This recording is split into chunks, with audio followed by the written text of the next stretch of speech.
Stephen Watson, out back behind the studio with this apple tree in the small little orchard here behind the studio. Some quince and pear and apple, maybe 9, 10 trees. And it occurred to me during classes today that people often have a grand expectation of their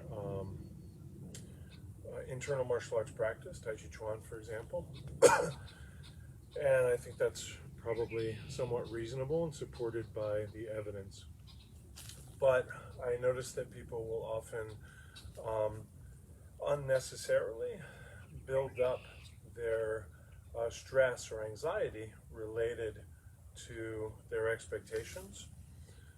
And so then they find themselves doing an art which is supposed to bring health through relaxation, but they don't achieve the relaxation. And this is because they kind of build up their expectations.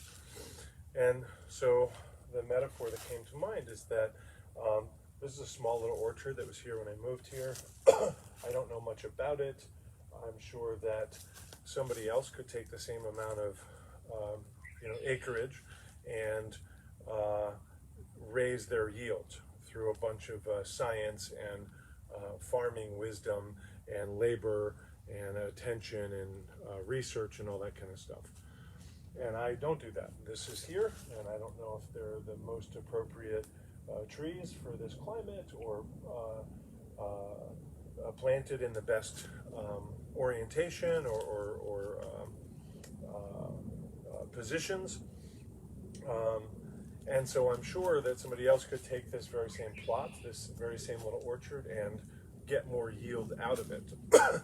And while certainly we can see that in the records that we have, we can look at a video of somebody who has tended their martial art orchard really well and can do amazing things. So it is possible, but for some people their practice is going to be the small orchard. And so having done the minimum to help these trees be alive, I actually yearly can enjoy a few pieces of fruit and maybe cook down a few pears and can them, or share a few with students and friends. And I might be sort of haunted by the notion that, oh, I could get so much more out of it. I could do so much more with these pears. I could get more pears every year. I could plant more trees and have things come in at different parts of the season. And while that's possible, that might be a stress that I don't want to participate in. And so when we're practicing, we might remember, on at least in certain instances or at certain times in our lives, we're small orchard keepers. We're not master gardeners of a vast empire of vineyards who kind of squeeze out every little last drop of grape juice out of their hundreds of thousands of hectares.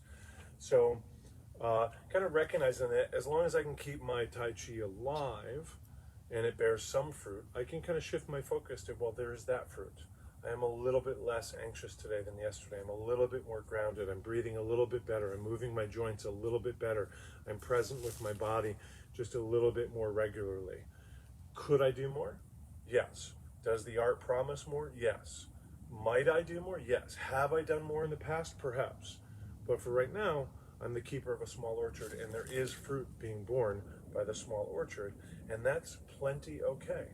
In fact, I would argue that more people are small orchard keepers than major landowners and factory farmers or something like that. So just a thought that I was having at the end of class, and perhaps you or somebody you know will benefit from it. Thank you.